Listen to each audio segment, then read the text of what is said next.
नमस्कार दोस्तों, कैसे हैं आप सभी। उम्मीद करता हूँ आप लोगों की आवाज़ बिल्कुल क्लियर आ रही होगी। और आज हिस्ट्री में एक ज़बरदस्त डिस्कशन के बाद इकोनॉमिक्स के डिस्कशन में हम आते हैं। और जो परंपरा हमारी रही है वो यही रही है कि हम अंडरस्टैंडिंग करें। कल मैंने आपको सिखाया कि हमारी कॉन्सेप्टर ये आज जो ओपन क्लास की परंपरा है, आप जानते हैं जब मैं कोई नया बैच शुरू करता हूँ तो 2 से 3 क्लासेस में ओपन रखता हूँ। तो आज कॉन्सेप्टर में जो आप जानते हैं 7 स्टोरी ऑफ इकोनॉमिक्स की कक्षाएं चल रही हैं, तो वो आज ओपन क्लास के रूप में आपके सामने है। और आप मेरे साथ जुड़ रहे हैं। तो कल मैंने आपको एक चीज़ बताई थी कि आपको अगर 2 साल कॉन्सेप्टर पढ़ाई करनी है तो किन 2 आयामों में पढ़ाई करनी है, जिसमें आपको अंडरस्टैंडिंग और फंडामेंटल बेस बनाना बड़ा जरूरी होता है। तो कल मैंने आपको बताया था कि कई बार गति दुर्गति पैदा कर देता है। कई बार हमारे स्टूडेंट बहुत जल्दी जल्दी कैलकुलेट करते हैं, 15 दिन में हिस्ट्री, 15 दिन में इकोनॉमी, 15 दिन में फलाने ठिकाने करते हैं, और फिर उनको कभी भी सब्जेक्ट का एसेंस हाथ नहीं लगता है। नतीजा होता है कि समय गुजर जाने के बाद वो फिर से एक बार शुरुआत करते हैं और बार बार उनकी नियत में पहली दिन से शुरुआत करने की एक जो परंपरा होती है वो उसका हिस्सा बन जाते हैं। तो यहां जो आज मैं आप लोगों से बात करने जा रहा हूं कि सही तरीके से पढ़ें, मजबूत तरीके से पढ़ें। आज मेरे स्टूडेंट अगर होंगे जिन्होंने मेरे साथ आज हिस्ट्री की अपनी पढ़ाई की, आज वो बता पाएंगे कि भारत में सिविल सेवा की शुरुआत अंग्रेजों ने नहीं की, भारतीय परंपराओं का हिस्सा था। जो वेस्टमिंस्टर मॉडल था वो भारतीयों ने आज हमें जनरेट करके दिया, और किस तरह से हमारे इतिहास के साथ एक बड़ी खिलवाड़ हुआ।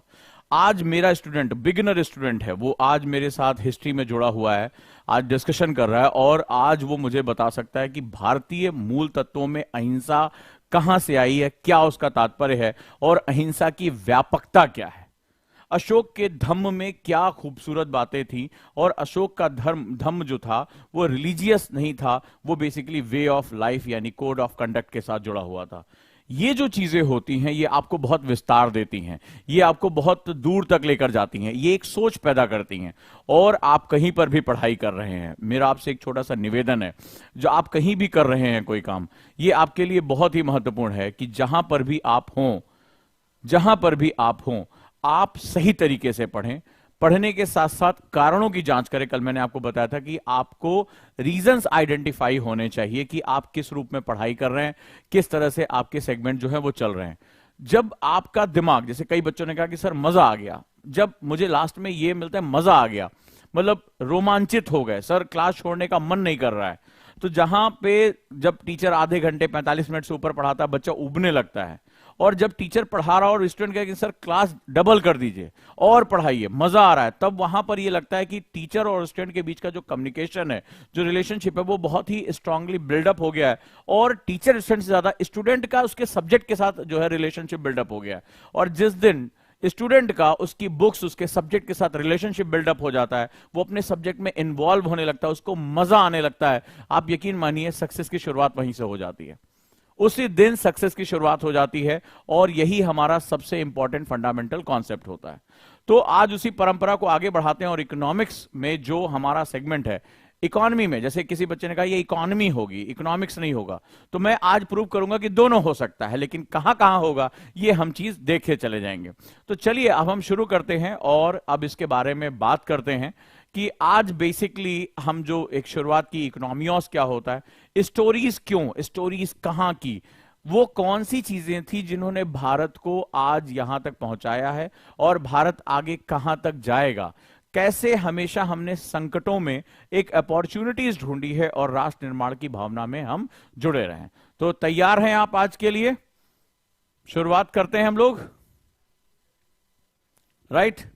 तो आज की हम इस परंपरा के साथ जुड़ते चले जाते हैं।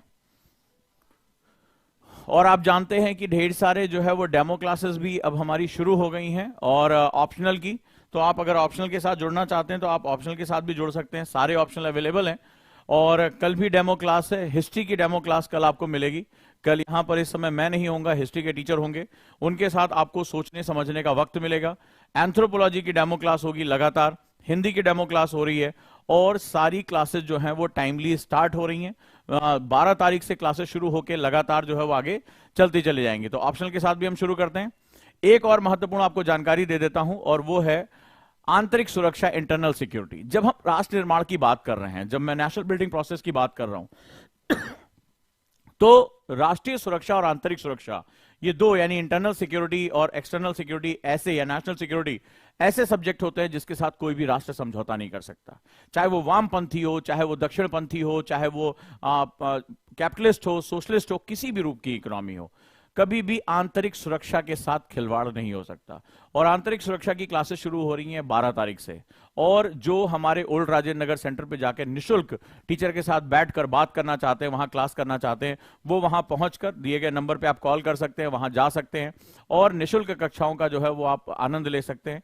पूरी इंटरनल सिक्योरिटी आप सभी के लिए ओपन है। मैं चाहता हूं राष्ट्र की चुनौतियों को आप अच्छे तरीके से समझें, एक सेवक के रूप में आप इसको जाने, और इसको, क्योंकि भारत की जो आंतरिक चीजें हैं, जो नीड है, वही हमारी आगे बहुत सी समस्याओं का समाधान भी, हमारी आवश्यकताओं की जननी वो प्रस्तुत करता है।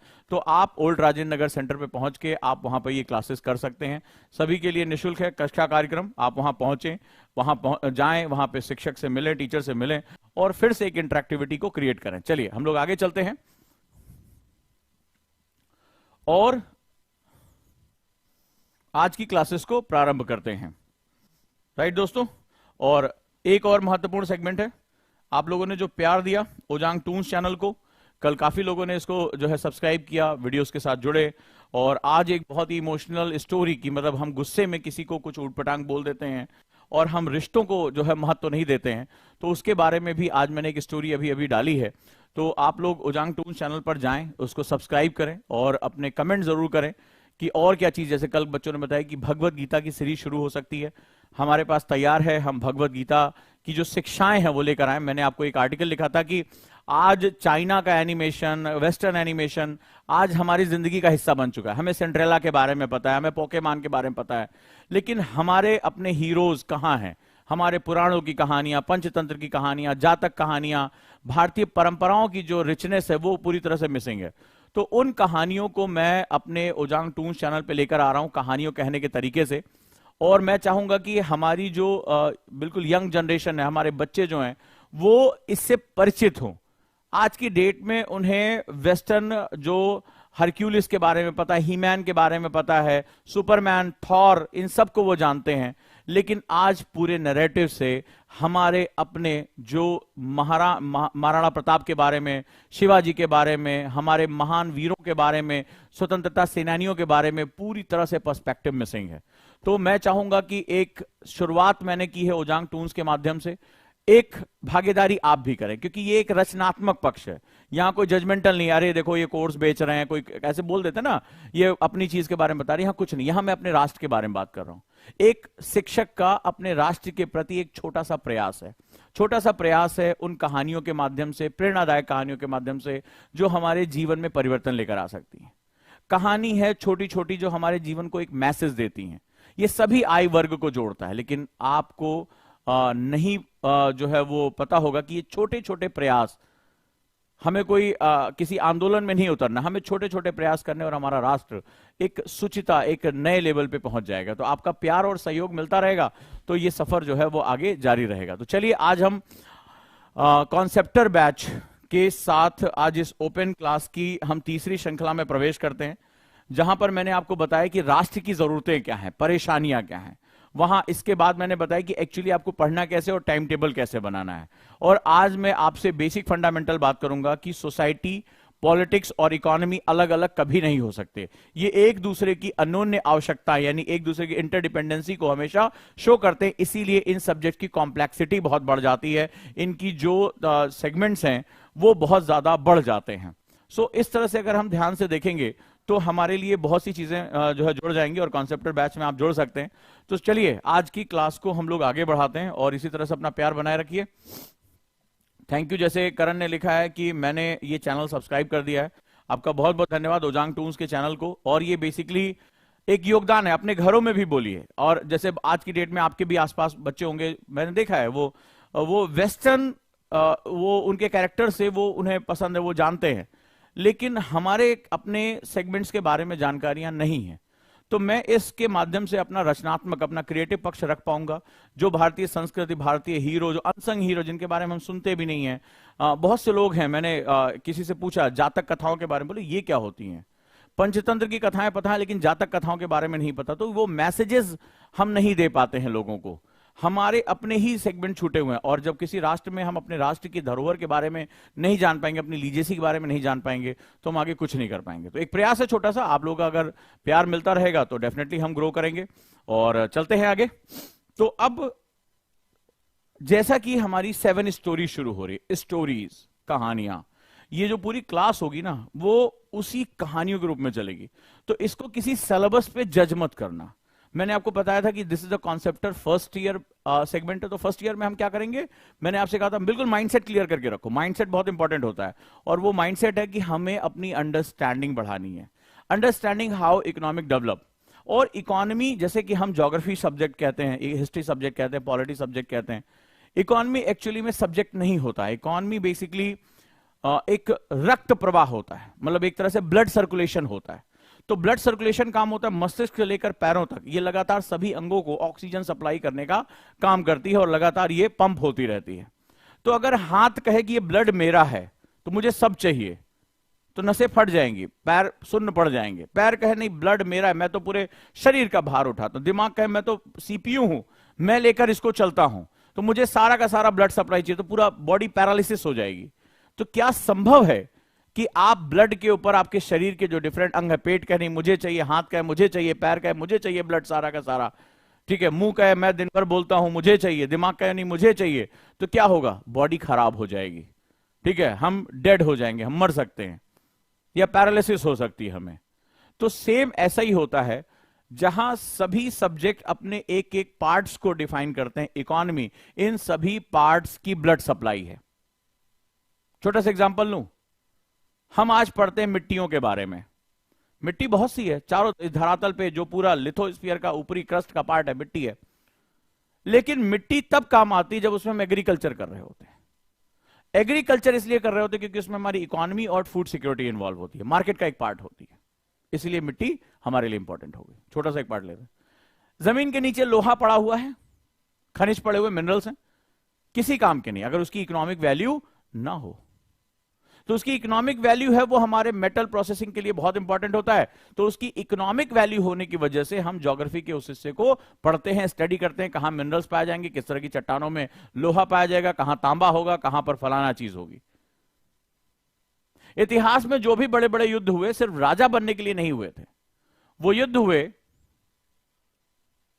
जहां पर हम बात करते हैं उन्हें इकोनॉमिक्स पे अपनी क्या करनी थी, पकड़ बनानी थी। क्योंकि इतिहास गवाह है, अगर मेरा हिस्ट्री का कोई स्टूडेंट होगा वो जानता है कि पावर और प्रॉस्पेरिटी के बीच में बैलेंस बहुत जरूरी है। जिसने पावर और प्रॉस्पेरिटी के बीच में यानी कि शक्ति और संपन्नता के बीच में एक लिंक स्थापित कर लिया वो राजा महान कहलाया। आज तो मेरे हर स्टूडेंट को इसके बारे में पता होगा कि क्या एक बैलेंस है, और जिसने डिसबैलेंस किया या तो प्रॉस्पेरिटी की तरफ गया तो उसने अपने राज्य की सुरक्षा खो दी, और जो केवल पावर के पीछे भागा उसके राज्य की प्रॉस्पेरिटी खत्म हो गई, वो राजा भी उसी के साथ खत्म हो गया।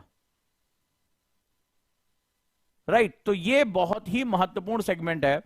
तो यहां इकोनॉमी जो होती है, इकोनॉमी क्या है अगर आप किसी को बताना चाहें, आप किसी कोई आपसे पूछे कि अर्थव्यवस्था क्या है, तो परिभाषाओं के साथ बोलिए कि जैसे हमारे शरीर में ब्लड सप्लाई होती है वो मस्तिष्क से लेकर इंटरनल ऑर्गन से लेकर हमारे पैरों तक सभी अंगों को जोड़ने का काम करती है। ब्लड सप्लाई जो होती है वो ऑक्सीजन सप्लाई करने का काम करती है, उनको जिंदा रखने का काम करती है। सेम ऐसा ही है इकोनॉमी के साथ। यानी ब्लड जब कहीं रुक जाता है, क्लॉट कर जाता है, तो हार्ट अटैक आ जाता है ना, धमनियों में अगर फंस गया तो क्लॉट, हार्ट अटैक, आदमी मर जाता है। तो ब्लड तभी तक है जब तक वो क्या होता है, चलता रहता है, वो लगातार गतिशील। कभी हृदय कभी भी धड़कना बंद नहीं करता, उसका काम है पंप करना और ब्लड सप्लाई लगातार, चाहे आप सो रहे हो चाहे जाग रहे हो, आपकी ब्लड सप्लाई मेंटेन रहती है। इसका मतलब है कि हमारे एक सभ्य समाज की शुरुआत से लेकर, चाहे कोविड से पहले की बात हो, कोविड के बाद की बात हो, गुलाम भारत की बात हो, आजाद भारत की बात हो, हमेशा एक चीज रनिंग रही है और वो रही है इकोनॉमिक्स। इसके स्वरूप बदलते रहे, इसीलिए ये सब्जेक्ट सभी से अपनी बात कहता है, सभी से। ये हाथ में भी जाता है, ये पैर में भी जाता है, ये मस्तिष्क में भी जाता है। So it is linked to the society, to history, to culture, to geography, to politics, to science. विज्ञान में अनुसंधान, पेटेंट क्यों होते हैं? वैक्सीन जो बनी तो उसको बेचा गया, सरकार ने मुफ्त दिया तो, लेकिन सरकार ने खरीद कर आपको मुफ्त दिया, सब्सिडी हुई। तो ये क्या था, आपके लिए मुक्त था, लेकिन इस इकोनॉमी में कुछ भी फ्री नहीं होता है, कोई ना कोई इसकी कीमत चुकाता है। तुम्हें फ्री राशन मिलेगा, लेकिन इसकी कीमत सरकार चुकाएगी। सरकार बिजनेसमैन और अमीर लोगों से टैक्स लेकर वो बात पूरे करेगी। तो इस तरह से ये पूरा सिस्टम हमारा रन करता है। तो इकोनॉमी क्या है, उस ब्लड सप्लाई की तरह है। पहला कॉन्सेप्ट क्लियर हुआ, उस ब्लड सप्लाई की तरह है।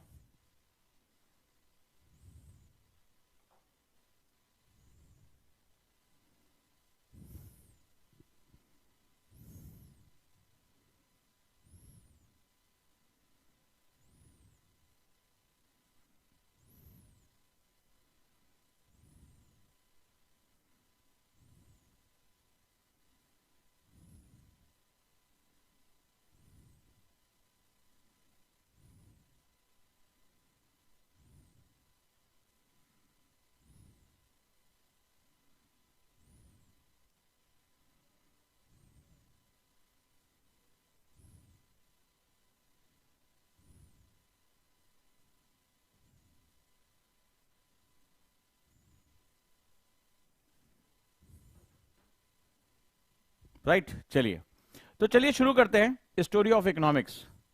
तो जैसा कि मैंने कल आपको बताया था, ग्रीक वर्ड इकोनॉमियों से इसकी शुरुआत होती है। राइट, इकोनॉमियोस, इकोनॉमिया शब्द का मतलब होता है ऑइकोस और नोमोस, दो शब्दों से मिलकर बना हुआ है। तो आइकोस और नोमोस यानी हाउस होल्ड, यानी एक घर को चलाने के लिए, एक हाउस को चलाने के लिए जो रीति रिवाज यानी जो कानून है वो बड़े महत्वपूर्ण होते हैं। क्लियर है, बहुत महत्वपूर्ण होते हैं। कस्टम या लॉ, रीति रिवाज या कानून। तो यानी एक घर को चलाने के लिए जो नियम, जो व्यवहार होता है, वही हमारा इकोनॉमिक बिहेवियर कहलाता है, वही हमारा सब कुछ जो है वो इसके साथ जुड़ा होता है। So these are the one of the best fundamental thing. Right, ये बहुत ही महत्वपूर्ण है हमारे लिए। सो रूल्स ऑफ मैनेजमेंट और हाउस होल्ड, यानी किसी घर को चलाने के लिए जो नियम या जो प्रबंधन के नियम होते हैं वो इसके साथ महत्वपूर्ण तरीके से जुड़े होते हैं।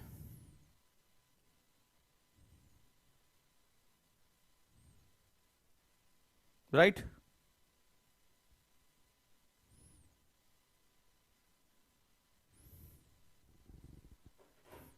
अब जब हम इकोनॉमी वर्ड इस्तेमाल करते हैं तो दो शब्दों के साथ ये जुड़ा होता है, जरा ध्यान से समझते जाएं। राइट, पहला, एक को हम लोग इकोनॉमिक्स बोलते हैं। राइट, इकोनॉमिक्स यानी अर्थशास्त्र, और दूसरे को हम लोग इकोनॉमी बोलते हैं यानी अर्थव्यवस्था। तो क्या ये दोनों शब्द एक हैं? राइट, क्या ये दोनों शब्द एक हैं या इन दोनों में कुछ अंतर है? What is the difference between economics and economy? तो आज हम पहला ये समझेंगे कि हम इन दोनों शब्दों को कब कब प्रयोग करते हैं। राइट, तो चलिए अगर हम बात करें इकोनॉमिक्स यानी अर्थशास्त्र को लेकर, सो अर्थशास्त्र बेसिकली जब हम शास्त्र वर्ड यानी जब हम एक्स के वर्ड हम यूज करते हैं तो बेसिकली वो उसकी फिलॉसफी यानी उसके दर्शन या उसके आदर्शों को दिखाना चाहिए, यानी शुड बी, ये ऐसा होना चाहिए, ऐसा होता है। तो जैसे अगर हम बात करें, जैसे अरस्तु का दर्शन है, कौटिल्य अर्थशास्त्र का दर्शन है, एडम स्मिथ का जो पूंजीवाद का दर्शन है, कार्ल मार्क्स ने जो सोशलिज्म का दर्शन दिया, तो किस तरह से अर्थव्यवस्था को होना चाहिए, ये वो आदर्श है जो सार्वभौमिक होने के साथ साथ ये बताते हैं कि किस रूप में इसके आदर्शों का पालन होना चाहिए। So this is known as economics. ठीक है, ये इकोनॉमिक्स है, यानी अर्थव्यवस्था में जो लेन देन होगा तो वो लेन देन बाजार तय करेगा या अर्थव्यवस्था में वो कोई सरकार या केंद्रीय बॉडी यानी कि सेंट्रल बॉडी तय करेगी। तो अगर वो बाजार तय कर रहा है, इनविजिबल हैंड है, तो वो पूंजीवाद तय करेगा, और अगर वो सरकारें तय कर रही हैं तो वो क्या होगा, वो सोशलिज्म तय करेगा। तो इस तरह से अगर हम ध्यान से देखें तो ये जो अर्थशास्त्र होता है वो एक सिद्धांत है, वो एक महत्वपूर्ण उद्भव के रूप में हमें दिखाई पड़ता है, एक इंपॉर्टेंट जो है वो सेगमेंट के रूप में हमें दिखाई पड़ता है। आगे चलते हैं हम लोग।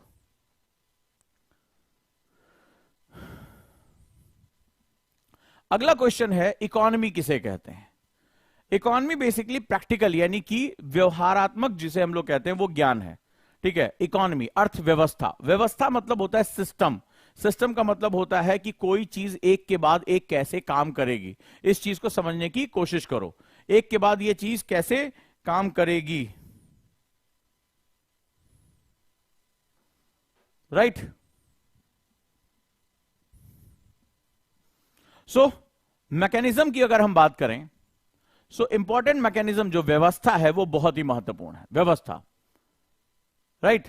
तो ये क्या चीज होती है? मैकेनिज्म, सिस्टम जो हमारा काम करता है, वो कोई राष्ट्र अपनी जरूरतों के हिसाब से कैसे इस सिस्टम को, इस मैकेनिज्म को आगे लेकर जा रहा है, राइट, कैसे इस सिस्टम को आगे लेकर जा रहा है।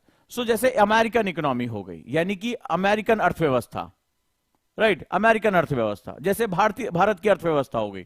तो ये एक तरह की व्यवस्था है। अमेरिका के लोग, उनकी एस्पिरेशंस, उनकी पॉलिटिक्स, उनकी सोसाइटी, वो क्या चाहती है? वो कहती भाई हमें मौके दो, हमें पैसा कमाने दो, हमारे पैसे पे ज्यादा टैक्स मत लो। So these are the factors. लेकिन भारत की अर्थव्यवस्था क्या काम करेगी? तो यहां की जरूरतें कि भाई सबके पास बराबर क्षमताएं नहीं है, एजुकेशन नहीं है, हेल्थ नहीं है, तो जो लोग एबल नहीं है उनकी मदद करनी है, जो एबल है उनसे टैक्स लेना है। तो हर देश अपनी जरूरत के हिसाब से एक सिस्टम, यानी एक मैकेनिज्म, व्यवस्था को जन्म देता है। तो वो जो प्रैक्टिकल अप्रोच है, ठीक है, प्रैक्टिकल अप्रोच है, वो हमारी इकोनॉमी कहलाती है। जैसे हमारे सामने दो सिस्टम है, हमने देखा एक पूंजीवाद है और एक समाजवाद है। तो एक कैपिटलिज्म और सोशलिज्म, ये दोनों क्या है? शास्त्र है, ये दोनों फिलॉसफीज हैं। बहुत अच्छी बात है, ठीक है। लेकिन इन फिलॉसफीज का आउटपुट क्या निकल कर आ रहा है? इन फिलॉसफीज का इनपुट हमें क्या निकल कर आ रहा है? तो प्रैक्टिकली तो भारत की जरूरतें ऐसी थी कि उसने कुछ हिस्सा समाजवाद के लिए रखा, कुछ हिस्सा पूंजीवाद के लिए रखा, तो मिक्स इकोनॉमी बना ली। हमें समझ में आया कि ना तो यहां पूरी तरह से पूंजीवाद काम करेगा, ना हमें यहां पूरी तरह से समाजवाद काम करेगा, क्योंकि सरकार के पास इतने रिसोर्स नहीं है, सरकार और लोग इतने क्षमतावान नहीं है। तो दोनों पे हमने मिक्स मॉडल बनाया, वो हमारी अपनी व्यवस्था। हमने कहा कि मिक्स इकोनॉमी हम लेके चलेंगे, हमारा जो सिस्टम वो अलग होगा।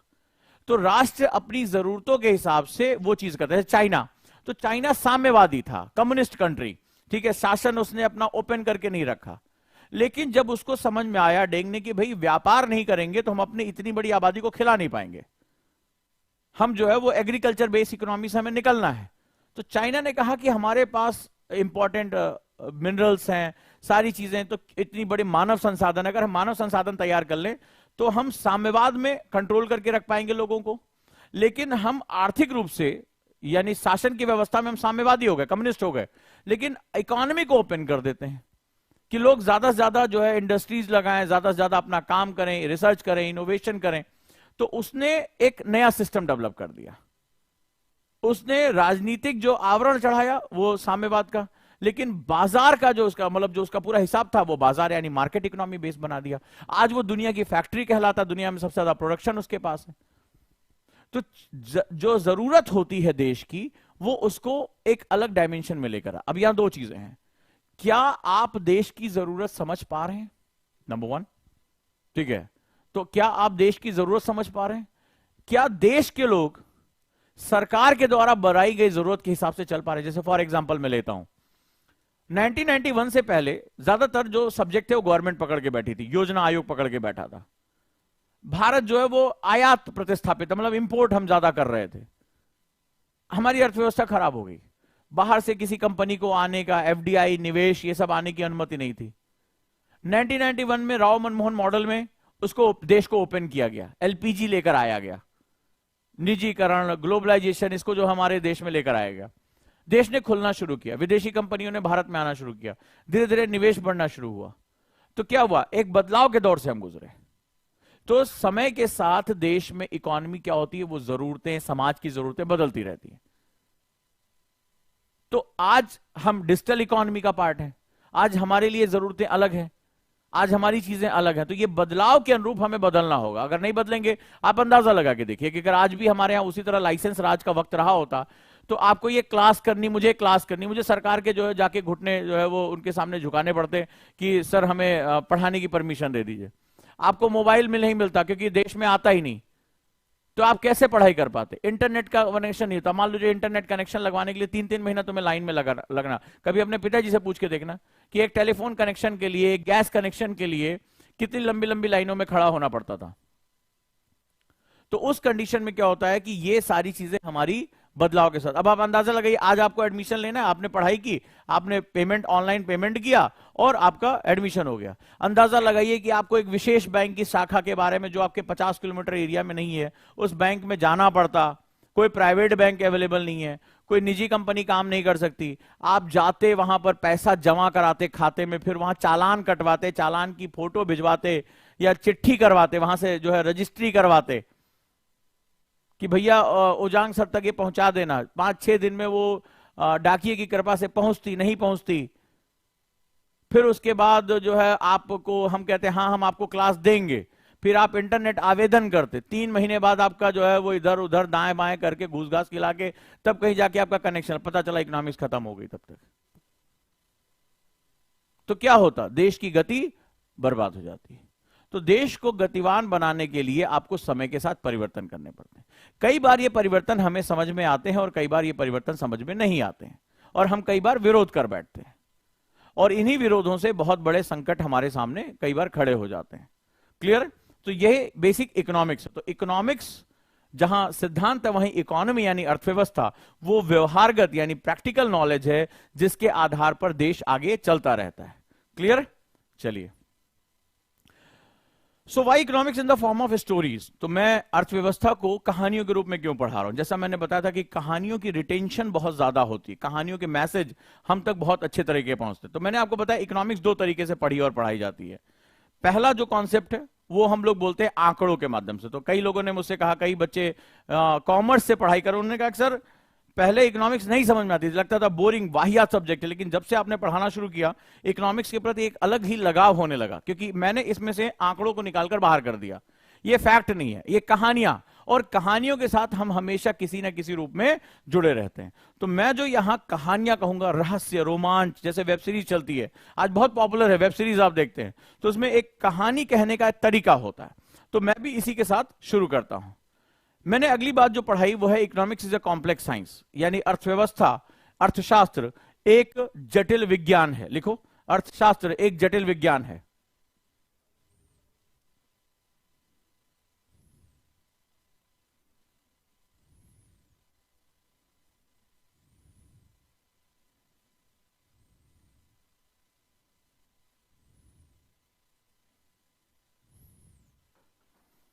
यानी राजनीति, समाज और अर्थशास्त्र ये आपस में इंटरलिंक्ड है। The best part, it is like a blood supply, कोई इस पे क्लेम नहीं कर सकता। राइट? तो चलिए हम शुरू करते हैं।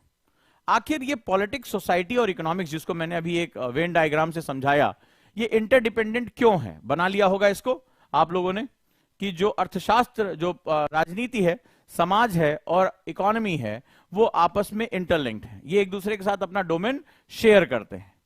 राइट? और इसीलिए इसकी कॉम्प्लेक्सिटी बढ़ जाती है। तो जब सुबह आप पेपर खोलते हो तो आपको ईडी के छापों के बारे में जब पता चलता है कि आज ईडी ने यहां फलाना छापा मारा, तो आपको समझ में आता है कि राजनीति और इकोनॉमी कैसे आपस में चल रहे होते हैं। अब जैसे भावेश ने पूछा है कि ये जटिल विज्ञान क्यों है, जटिलता के बारे में, जैसे एक पिक्चर चल रही है, जटिलता समझिए। जटिलता कि मान लीजिए भावेश, आप किसी कन्या से बहुत प्यार करते हैं, ठीक है, आप किसी कन्या से बहुत प्यार करते हैं, कन्या आपके मित्र को बहुत प्यार करती है, ठीक है, आपका मित्र अपने किसी दूर के जानने वाले को बहुत प्यार करता है, ठीक है, और वो आपके किसी जानने वाले को बहुत प्यार करती है। तो ये बताओ ये रिलेशनशिप कैसा है?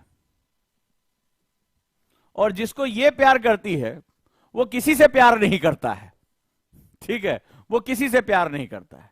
अब रिलेशनशिप बताओ कैसी है? जटिल है, कुछ मामला खराब हो रहा है। कौन किससे प्यार करता है जरा समझा के मुझे दिखाओ तो। हां, समझाओ मुझे।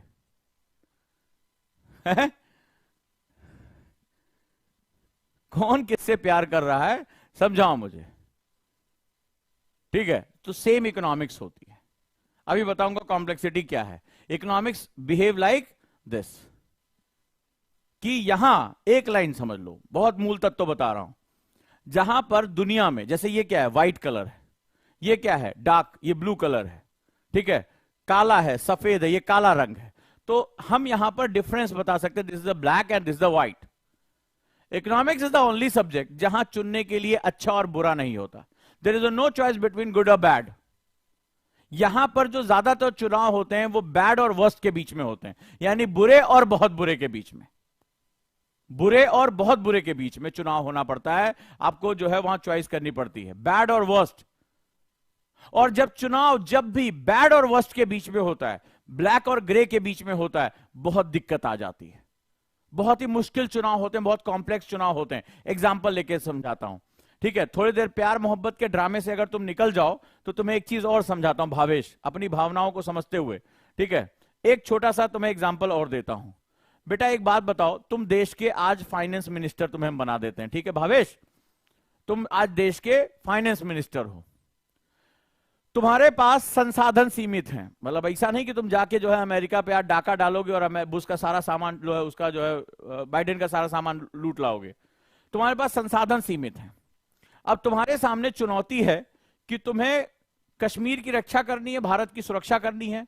आपको पता है अच्छा खासा, अभी आपने पता होगा सरकार ने 9,000 करोड़ रुपए खर्च किए कश्मीर की सुरक्षा पे, इन्फिल्ट्रेशन को रोकने के लिए। और दूसरी तरफ तुम्हें भारत के बहुत ऐसे बच्चे हैं जिनको शिक्षा नहीं मिल रही है। अब मान लो इन दोनों के लिए इसका बजट 50,000 करोड़ है, ठीक है? 50,000 करोड़ है इस सुरक्षा की, और 50,000 करोड़ रुपए तुम्हें चाहिए इन गरीब बच्चों को पढ़ाने और इनको आज मिड डे मील देने के लिए, ताकि ये पोषण कर सके। तुम मुझे बताओ तुम क्या चुनोगे? अशिक्षित होना, भूखमरी का शिकार होना बुरा है, निश्चित रूप से बुरा है, कोई इसमें जो है इफ और बट नहीं है, ठीक है? तुम क्या चुनोगे? लेकिन मेरी बात का एक जवाब दो कि यहां पर तुम्हें बुराई दिखाई पड़ रही कि बच्चा भूख से मर रहा है, कुपोषित है, पढ़ाई नहीं कर रहा है, बुरा है। लेकिन क्या तुम अपनी राष्ट्रीय सुरक्षा से समझौता कर सकते हो? जब राष्ट्र ही नहीं रहेगा, सीरिया के साथ क्या हुआ देखा आपने, यूक्रेन के साथ क्या हुआ, उसके मॉल्स, स्कूल्स बहुत खूबसूरत खूबसूरत, कीव कितना सुंदर था, क्या यूरोपियन स्टाइल में उसको डेवलप किया गया था, क्या हुआ, ध्वस्त। तो राष्ट्रीय सुरक्षा के साथ समझौता करके क्या तुम इसको पा सकते हो? मुझे बताओ इसमें कौन सा चुनाव अच्छा है? तुम्हें इसके लिए मिसाइलें खरीदनी पड़ेगी, बम खरीदने पड़ेंगे, वो कोई खाएगा नहीं बम, वो पड़े हैं, हो सकता है इस्तेमाल ही ना हो, खाली डराने के लिए छोड़ दे। जैसे पाकिस्तान कहता है हमारा परमाणु बम देखने के लिए है, कहा हम छोड़ देंगे, हम छोड़ देंगे, इसी चक्कर में पड़ा रहता है। सवाल क्या है? सवाल है कि दोनों में चॉइस क्या है, कौन अच्छा और कौन बुरा है? बताओ जरा, कौन सा अच्छा है कौन सा बुरा है? तुम कहोगे राष्ट्रीय सुरक्षा, तो क्या देश के बच्चों को भुखमरी पे हम मरने दें, अशिक्षित रहने दें? कल को आतंकवाद के लिए या अतिवाद के लिए, चरमवाद के लिए सबसे बढ़िया रिक्रूटमेंट कहां होगी? यही होगी ना। जब इन बच्चों के पास कुछ भी नहीं रहेगा, सुपारी किलिंग कौन करेगा? यही करेंगे ना। आतंकवाद की तरफ कौन जाएगा? नक्सलाइट कैडर में कौन 15-15 हजार, 20-20 हजार रुपए में दाखिल होगा? यही होंगे ना, क्योंकि इनके पास आपकी तरफ पढ़ने का साधन नहीं मौजूद है, क्योंकि इनके मन में सपने नहीं आते आईएएस बनने के। अब बताओ कौन सही है और कौन गलत है? वो देखो एक है दीपक, ये अलग है दुनिया में, बोले बोथ। हाँ जाओ अमेरिका लूट लाओ ना तुम, ठीक है? अमेरिका लूट लाओ, तुम्हारे संसाधन सीमित है। तुम बेटा एक्चुअली कहा ना कि तुम हो दूसरी दुनिया में, तुम इकोनॉमिक्स तो पढ़े हो खाली फैक्ट में कि भारत की जीडीपी याद कर लिए तो आईएएस बन जाएंगे। तुम हो उसी गफलत में, और वो गफलत से निकाल के तुम्हें लेकर आना है। तुम करते हो विंडो शॉपिंग, जाते हो बोल रहे अरे बहुत बढ़िया जीन्स, ऐसे तो जीन्स जैसे जेब में जैसे हाथ डालते हो, अबे बॉक्सर कच्चा खरीदे पैसा नहीं है, और फटैया वाली जीन्स जो तुम्हें लेवाइस की खरीदनी है, तो क्या होता है? क्योंकि तुम्हारी जेब में तुम्हारी ख्वाहिश बहुत अच्छी कि वो टी शर्ट और फटैया जीन्स हम खरीदें, लेकिन जैसे तुम वहां जाते हो ऐसे पर्स में हाथ डालते हो, बोले अबे छोड़ जान दे, पैसा नहीं हमारे पास, तो फटैया जीन्स वो खरीद नहीं पाते हो। टॉन जीन्स से कहते हैं, सो कॉल्ड। फटी होती तो ज्यादा महंगी बिकती है, उसकी बात कर रहा हूं। क्यों नहीं खरीद पा रहे तुम? कह दो कि भैया हमें कच्चा और जो है वो जीन्स दोनों चाहिए, क्योंकि फटलिया जीन्स हमारी इज्जत ढांप नहीं पाएगी। तो अब तुम्हें क्या करना होगा? सो तुम दोनों खरीदो, कौन मना कर रहा है? बट यू हैव रिसोर्सेज, संसाधन कहां है? संसाधन नहीं है तुम्हारे पास। So this is the problem तुम गरीबी मिटाना चाहते हो, तुम सड़कें बनाना चाहते हो, तुम मिसाइल लेना चाहते हो, तुम स्कूल बनाना चाहते हो, तुम यूनिवर्सिटीज बनाना चाहते हो, हॉस्पिटल बनाना चाहते हो, चाहते तो बहुत कुछ हो यार। और हमारे नेता वादा भी करके चले जाते हैं, हमारी सरकार लीजिए हम ये तुम्हें कर देंगे। कल बोला हम पूरे देश में बिजली पानी फ्री कर देंगे। अरे तुम फ्री भी कर दोगे चाचा, पानियां लाओगे कहां से? कल एक बोले ना कि हमें प्रधानमंत्री बनाए, हम देश में बिजली पानी फ्री कर देंगे।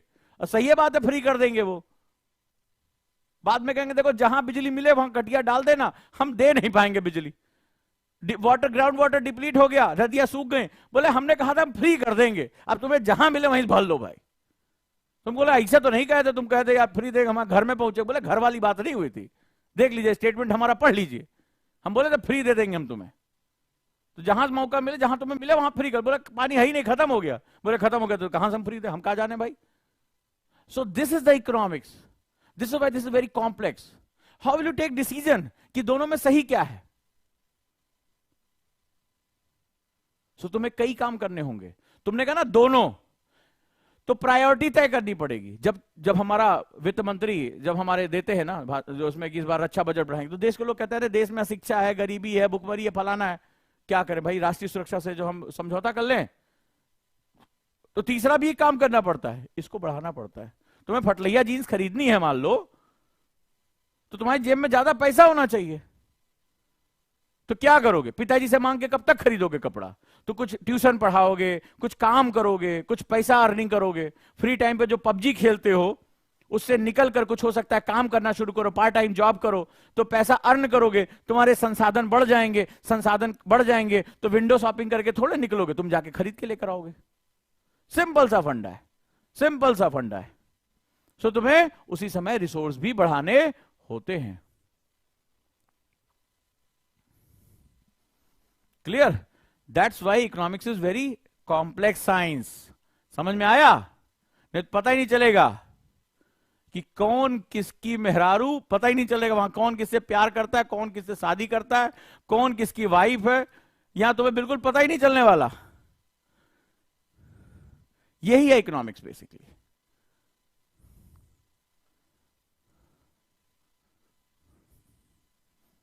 चलिए, so why it is complex, अब जरा समझो। Politics, society and economics are interdependent. ठीक है, लिखते जाओ कि जो राजनीति होती है, जो समाज होता है, और जो अर्थव्यवस्था होती है, वो आपस में अन्योन्य आश्रित होती है। ठीक है, अन्योन्य आश्रित होती है। बड़ा बहुत बहुत मुश्किल है, बहुत कॉम्प्लेक्स है। अभी आगे जाएंगे ना तो इसको और मैं डिस्कस करूंगा। तुम्हें कई बार लगता होगा अरे हमने सोशलिज्म को अपना लिया, तो क्योंकि भारत के पास कोई तरीका नहीं था। विदेशी, कई बार हमें पढ़ाया जाता, जो ब्रिटेन के लोग थे वो पूंजीवादी थे, तो हमने उसका दुष्प्रभाव देखा था। तो हमारी इंडस्ट्री की ऐसी तैसी काहे कर दी तुमने? हमारे पास बिल्कुल इंडस्ट्री के सारे जो है संसाधन मौजूद थे। ठीक है, चलिए। So politics, society and economics are interdependent. अब सवाल है कि आपस में जो जुड़े हुए हैं, इकोनॉमिक्स जैसे रक्त जो है, तो रक्त जब हमारे शरीर के अंदर बहता है बड़ा बढ़िया रहता है, हम जिंदा रहते हैं। और क्या होता है जब हमारे शरीर से बाहर बहने लगता है तो कहते हैं चोट लग गई, जल्दी जान बचाओ इसकी, सर फूट गया है, ठीक है, एक्सीडेंट हो गया है, बॉडी फट गई है, तो उसको खून रोकने का प्रयास होता है। तो नहीं, वो दिखाते हैं। तो जैसे हीरोइन आती है तो तुम्हें लगता होगा कि इसलिए खून बह रहा है, हीरोइन आएगी दुपट्टा फाड़ेगी या धाए से तुम्हें लपेट देगी, और जैसे लपेटेगी ऐसा लगेगा है सनसनाती च्यवनप्राश की ताकत अंदर घुस गई है। ऐसा कुछ नहीं होता है। तुरंत आप हॉस्पिटल लेके जाते हैं, टांके लगते हैं। तो वो अलग बात है कि पिक्चरों में वो दुपट्टा बांधने से अंदर ही अंदर हील हो जाता है, ठीक है, हीरो का टाका वाका भर जाता है उसमें, लेकिन एक्चुअली में टांके लगते हैं। जिनका तो कभी चोट वोट लगी होगी तो उनको पता होगा टांके लगते हैं, दुखते भी बहुत है, बाद में जो है बड़ी दिक्कत भी होती है, निशान भी पड़ जाता है। पर हीरो को नहीं पड़ता क्योंकि उनके पास एक एडवांस हीलिंग सिस्टम है जिसको हम लोग कहते हैं दुपट्टा या रुमाल, ठीक है। तो जैसे हीरोइन बांधती है तुरंत वो हीलिंग शुरू हो जाता है। लेकिन एक्चुअल लाइफ में अब वो जो ब्लड जब बाहर बहने लगता है तो क्या होता है, हमारे लिए घातक हो जाता है। तो इकोनॉमी भी सेम ऐसी है। सो इकोनॉमी सभी पार्ट्स को लिंक कर रही है, society, politics, but who will take the decision? If politicians and society choose the politicians. देखो बड़े ध्यान से समझना, समाज राजनेताओं को चुनते हैं, राजनेता अपने तरीके, अपने विचारों से आर्थिक अवधारणाओं को तय करते हैं। इकोनॉमिक्स जो कंडीशंस उसको तय करते हैं, और इकोनॉमिक्स इन दोनों को प्रभावित कर देती है उसी हिसाब से। तो देखो कई नेता, कानून बनता है, टेंडर खुलता है, फलाना फलाना होता है, अब पता चलता है भौरे ने खिलाया फूल, फूल को ले गया राजकुंवर। गरीब आदमी बैठा रहता है कि हमारे नाम पे अभी देखो 5 स्टार होटल में चाय पीते हुए बढ़िया जो है व्याख्यान दिए कि after launching this program the poverty will be eradicate from India.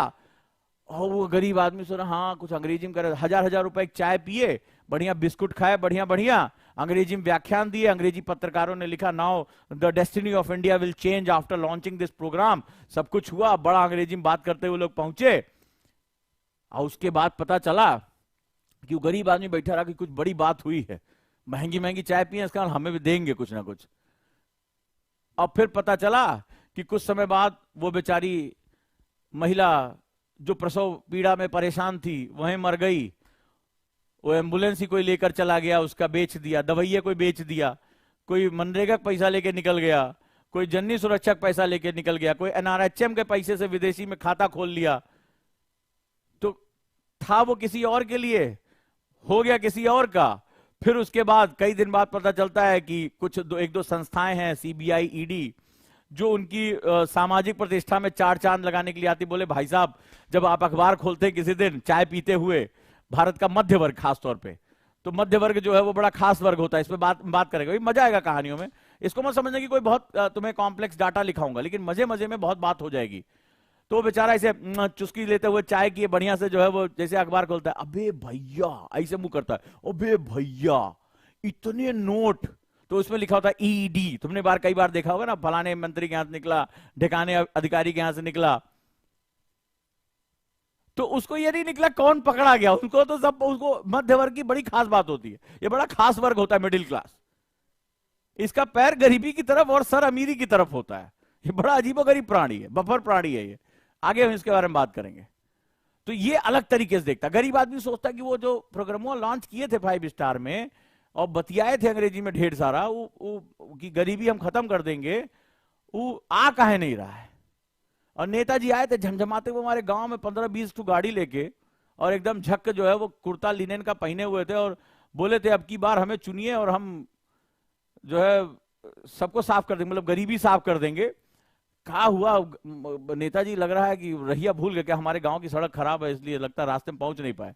मध्य वर्ग अलग तरीके से देखता है। मध्य वर्ग ये नहीं देखता, अखबार जब खुलता है तो ये नहीं देखता कौन पकड़ा गया, मध्य वर्ग देखता अबे भाई साहब, अबे इतनी नोट, ऐसे बात करता, इतनी नोट, अरे यार एक आध बंडल इधर भी गिर जाता, ठीक है, तो बल्ले बल्ले हो जाती, 2 महीने की सैलरी एडवांस आ जाती। ऐसे बात करता है वो, हाँ। तो ऐसे ही जो है उसको मिलता है, वही सोचता है 2-4 नोट इधर भी कोई दे देता, हम जाएंगे छापा मारने, 2-4 नोट अंदर कर लेंगे, फिर फोटो खिंचवाएंगे, ठीक है। ये जो है वो बात होती है। तो इसीलिए इकोनॉमी, सोसाइटी और जो पॉलिटी है वो बड़ा कॉम्प्लेक्स स्ट्रक्चर तैयार करती है। मैंने क्या बताया, सोसाइटी पॉलिटिक्स जो चुनती है। आप ये मत सोचिएगा कि नेता भ्रष्ट है, मैंने पहले बताया डेमोक्रेसी में नेता को आप दोष नहीं देंगे। आप, मैंने हमेशा ये फॉर द पीपल, जब आदर्श की बात होती है तो बेटा for the people, of the people, by the people करते हो, लोगों का, लोगों के लिए, लोगों के द्वारा शासन। तो और जब जिम्मेदारी लेने की बात आती, बोले नेतवा भ्रष्ट है। भ्रष्ट जनता भ्रष्ट सरकारों को चुनती है, और भ्रष्ट किसी भी रूप में हो, तुम जाति के आधार पर वोटिंग कर दो, तुम धर्म के आधार पर वोटिंग कर दो, भाषा के आधार पर वोटिंग कर दो, दारू मुर्गा वोटिंग कर दो, तुम्हें पता है, तुम हमसे ज्यादा जानते होगे, जमीन स्तर पर तुमने सब देखा होगा। तो वो जब जाएगा, वो जब पहुंचेगा, जैसे क्लास में बताए थे ना कि मान लीजिए किसी के ऊपर बलात्कार के साथ केस चल रहे हैं, और नेता बन गया, और अंदर पहुंच के उसको महिला कल्याण विभाग मिला हुआ है तो कल्याण है ना देश में। अब ये मत समझिएगा भैया ऐसा नहीं हो रहा है। 14-15 जो है वो हत्या का प्रयास मुकदमा चल रहा है, उसको विधि मंत्री तुम बना रहे हो, तो तुम्हें सब कुछ समझ में आ जाएगा हो क्या रहा है। हाँ भैया, ऐसा ही होता है हमारे देश में। तो वो जब पॉलिसीज बनाएगा इकोनॉमिक्स की, तो वो सोसाइटी की ऐसी तैसी करेगी, समझे। तो ये वही वाला जो कॉम्प्लेक्स संबंध है ना, कि तुम इसको प्यार करते हो, तुम्हारे मित्र को प्यार करती है, तुम्हारा मित्र वो फलानवा को प्यार करता है, फलानवा किसी को प्यार नहीं करता है, बिल्कुल ऐसे चलता है। तो सोसाइटी आपस में डिवाइड होती है, वो करप्ट पॉलिटिशियन को चुनती है, करप्ट पॉलिटिशियन करप्ट प्रैक्टिसेस को चुनता है, करप्ट जो प्रैक्टिसेस होती हैं इकोनॉमिक्स, वो जनता की ऐसी तैसी कर बैठती है, हो जाता है काम। तो इकोनॉमिक्स में क्या होता है, who will take the decision, निर्णय लेगा कौन? तो हमारे यहां क्या है भाई, सत्ता वर्ग है वो डिसीजन लेगा। अब सोच किसकी कैसी है, कोई समाजवादी सोच है तो अपने तरीके से करेगा, बोला प्राइवेट कंपनी को नहीं आने देंगे, जाओ जो करना कर लो, पॉलिसी बन गई। वो कैपिटलिस्ट है, वो पूंजीवादी है, तो तुम खाली उसी को फॉलो करते ना, वो तो अपने सोच के हिसाब से नियम बना लेते हैं, ठीक है। वो मिश्रित अर्थव्यवस्था है, मिक्स इकोनॉमी को, मैं बोला नहीं दोनों दोनों चलते हैं 50-50, हम बड़ा आराम आराम आराम, हम ब्रिटानिया 50-50 खाएंगे, तो वो दोनों चलने दो, थोड़ा प्राइवेट वाले को मजा लेने दो, थोड़ा सरकारी वाले को मजा लेने दो। वो एफडीआई चाहता है, दूसरा का नहीं नहीं, एफडीआई को तो विरोध होना चाहिए, एफडीआई देश बेच देगा, ठीक है। तो कोई प्राइवेट सेक्टर चाहता, कोई जो है वो, अभी देखो जैसे एयर इंडिया बेच दिए, मान लो भाई वो उसी की थी, वो ले गया अपना, तो कई लोग हाय हाय सरकारी हमारा चला गया, हम अच्छा तुम्हें मौका मिले तो तुम भले जाओगे गो एयरवेज से, ठीक है, जेट एयरवेज से या इंडिगो से जाओगे, तुम कभी ना एयरलाइन से बैठो, क्योंकि जैसे बैठते हो तुम पैसा देके एयर होस्टेस बैठो, हाँ अरे वो सीट में कुछ चुभ रहा है, अरे बैठना बैठो, ठीक है, यही मिलेगी, दूसरी में सीट नहीं बदलवाएंगे। तब तुम कहते हो नहीं हम अब आज के बाद हम सरकारी एयरलाइंस में नहीं आएंगे, मुंह फुला बैठ जाते हो। अभी वो कहते क्या हुआ, आधा घंटा हो गया अभी तक जहाज उड़ा नहीं, बोले उड़ेगा, चाहे टेंशन ले रहे हो, हमारा मन हम चाहे जब उड़ाएं, बोले पायलट गया अभी उसका पेट में दर्द है, थोड़ी देर बाद आएगा तब चलाएंगे, बोले आपने तो टाइम 11 बजे दिया, तो बोले कहा आधा घंटा को खड़ का कर लोगे, जल्दी पहुंच का कर लोगे, चलो आराम चलेंगे ना, जल्दबाजी में देखो सावधानी हटी दुर्घटना घटी, बोले वो तो ट्रक के पीछे लिखा होता है, हवाई जहाज में, बोले हाँ हवाई जहाज में भी, मान लो आज से, तो तुम ऐसे मुंह फुला बैठ जाता हूं, ठीक है। और जब फिर प्राइवेट एयरलाइंस में जाओगे, एक्सक्यूज मी है, ऐसे मुंह बना बना बोलते हो, तो भी अंग्रेजी में बोलती हुई आती है, yes how may I help you, तो तुम्हारे कानों में गाने बजने लगते हैं, है ना, क्या कहें हम इनसे, वही वाली हालत हो जाती, बोले कुछ नहीं, फिर क्या वो सीट में कुछ चुभ, बोले नहीं ना सब बढ़िया है, सब ऐसा लग रहा है बादलों में बैठे हुए हैं, कब उड़ेगी, थोड़ा लेट है सर फ्लाइट में, अरे आराम से उड़ाओ, कौन टेंशन पड़ी है, कहां हमें घर जाके जो है वो खेत जोतना है, तुम करते रहो, कोई टेंशन नहीं है। तो बेसिकली हमारा एटीट्यूड क्या है, ये बड़ा मैटर करता है, हमारा एटीट्यूड बड़ा गजब हो गया है, हमें चाहिए सुविधा और हम पैसा भी नहीं देना चाहते, हम बड़ा अजीबोगरीब हो गए हैं, ठीक है, हम बहुत अजीबोगरीब हो गए, अरे ट्रेन में बड़ा गंदगी है, टॉयलेट में बड़ी बदबू आ रही है, पानी नहीं आता है, और टोटी हम उखाड़ ले जाते हैं जहां मौका मिले, कुछ नहीं पाते तो फोम निकाल लेते हैं सीट में से यार, बैठे बैठे पंखा वंखा खोल ले जाते हैं, ट्यूबलाइट निकाल ले जाते हैं, वो जो जहां मिले, जहां बहती गंगा में हाथ बहो, का टेंशन बड़ा है। तो कॉम्प्लेक्स, बहुत कॉम्प्लेक्स नेचर, क्योंकि ये हमारी सोच को भी उस हिसाब से बदल देता है। हम आज सरकारी अस्पताल में जाने से डरते हैं, अगर एम्स की बात छोड़ दो जो सेंट्रल अथॉरिटीज के थ्रू चल रही, हमें अपनी जान पे बारी आएगी तो हम कहेंगे अच्छा डॉक्टर चाहिए, बढ़िया इलाज चाहिए, तो प्राइवेट हॉस्पिटल भागेंगे और हर चीज का हम विरोध करेंगे कि हर चीज सरकारी कर दो, ठीक है। तो ये इस तरह से कॉम्प्लेक्सिटी इकोनॉमिक्स की बहुत ज्यादा। तो सही कौन है, कोई कहेगा नहीं सरकारी सब होना चाहिए, सब सरकारी होना चाहिए, हाँ सही बात है, ये तुम चाह रहे हो कि ये रेलवे में जो स्लीपर है निकालो सब फोम वोम, लोहे डलवा दो, रात भर नींद नहीं आएगी, चुभेगा एक आध धरेगा तब तो मजा आएगा ना, कहेंगे वो जो गद्दी लगवाओगे उसकी कॉस्ट आती है बढ़िया मुलायम वाली, और तुम तो जो है फ्री में जाना चाहते हो।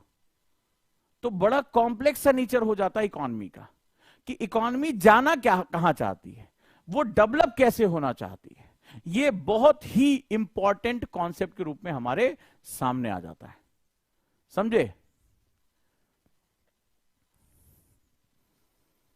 सो दैट्स वाई डिसीजन लेने वाला डिसीजन ले लेता है। अब डिसीजन कई प्रकार से हो सकते हैं, हो सकता है दबाव में हो, जैसे आपने कहा नहीं हम जनरल का हम किराया बढ़ाएंगे रेलवे का, भाई तभी तो हम सुविधा दे पाएंगे, ऑब्वियस सी बात है, ठीक है, हम किराया बढ़ाएंगे, सरकार हाय हाय गरीबों की दुश्मन है। तो सरकार बोलेगी अच्छा ठीक है बेटा, ना तुम्हें पीने पानी हम देंगे, पंखा वंखा भी निकलवा लें, और नहीं होता जनरल में लकड़ी की सीट होती, कभी बैठना, बीच में गैप भी होता है, कभी जब रात भर जर्नी करनी पड़े बैठ के देखना, कभी सुबह ऐसी ऐसी फीलिंग आती है, ऐसी ऐसी जगह दर्द होता है कि मतलब गरीब आदमी सुविधा नहीं ले सकता। वो लकड़ी या लोहे की सीट होती है, मतलब कैदियों को भी नहीं बैठाते होंगे, बैठो उस पर बेटा, और रात भर बैठ के जाओ आराम से, और एक के ऊपर दूसरा आदमी बैठ के जाए, जगह कम होती है। तो ये मेंटेलिटी है कि गरीब आदमी है, उसको सुविधा की जरूरत नहीं है, उसको जानवरों की तरह भर के लेके, जनरल बोगी में देखे हो ना कैसे घुसा जाता है और कैसे बैठा जाता है, अबे हट, अबे तोर हट, मारेंगे भी घुसा बाहर निकल जाएगा, अबे तोरे मारेंगे घुसा बाहर निकल जाएगा, एड़े पैड़े टेढ़े होके जो जहां बैठ पा रहा वहीं बैठ रहा है। सो ये एक कंट्री की सोच बताती है। सो ये तीनों चीजें बहुत कॉम्प्लेक्स स्ट्रक्चर क्रिएट करती हैं। आप सोच रहे हैं कि मैं क्या बात कर रहा हूं, लेकिन एक्चुअली यही है। Economy is not about just mugging up the data, economics वो नहीं है। Economics is about behaviour, economics is all about how you conduct the things. Economics बताता है कि राष्ट्र, राजनीति और समाज ये किस रूप में आपस में गुथे हुए हैं, इसको हम लोग बोलते हैं इकोनॉमिक्स। क्लियर है? सो यहां पर इसी तरह की मजे मजे की कहानियां होंगी, और भारत को बदलने वाली 7 कहानियां जो भारत को बदलती चली गई। हमने हमेशा इसी बीच में पर्सनल हीरोइज्म में हमने भारत को बदल के रख दिया। ठीक है, राजनीति के बारे में जो तुम्हें अंदाजा होगा, तो हमें विरोध की राजनीति करने की कितनी गंदी आदत हो गई। अभी आगे और रो दोगे कई बार बीच में, अभी हंस रहे हो ना, आज रो दोगे, ऐसी भी कहानियां आएंगी। अजीब सी नफरत सी होने लगेगी तुम्हें कि हम आज तक जो पहुंचे हैं वो कोई चमत्कार था या कोई ऐसी खास चीज थी, या संकटों से लड़ने की हम भारतीयों की एक आदत थी। तो वो 7 कहानियां जिसमें भूख का खेल, Das Kapital, the milky way, the missing targets, right, burning of ego of Indian economy, black swan और द विंची कोड, ये आप सोच रहे हो कि मैं क्या कह रहा हूं, ये भारत की पूरी अभी के अभी तक जो हमारा कोविड आया है वो सब कुछ मैं आपके सामने प्रस्तुत कर दूंगा कहानियों, रहस्य, रोमांच के साथ। राइट, तो चलिए हम कल से अपनी क्लास शुरू करेंगे। जो लोग अभी यूट्यूब पे हैं वो ओजांग एडू ऐप डाउनलोड कर सकते हैं। कल की क्लास ऐप पे होगी, वहां हम लोग आगे बढ़ेंगे और देखेंगे। पढ़ाई करते रहिए, अपना प्यार बांटते रहिए, और कॉन्सेप्टर बैच के साथ जुड़ जाइए। और जो इनिशिएटिव मैंने ओजांग टून्स के नाम से लिया है, उसको अपना प्यार दें, आपके जो फीडबैक है वो हमें दें, और हम इन्हीं भारतीय परंपराओं को कहानियों के माध्यम से आप तक लगातार पहुंचाने की कोशिश करते रहे हैं, करते रहेंगे। तो डेफिनेटली इससे हमें काफी जो है एडवांटेज होगा। तो चलिए हम लोग जुड़ते हैं। और किसी ने फीस पूछा है तो आपको पता ही होगा, ये इसके लिए वी हैव सेटअप कि ये EMI पे भी कोर्सेज है 5000 पर मंथ, इसके साथ जुड़ जाइए। तो ओजांग एडू ऐप डाउनलोड करिए और कल मिलते हैं हम लोग फिर। Thank you.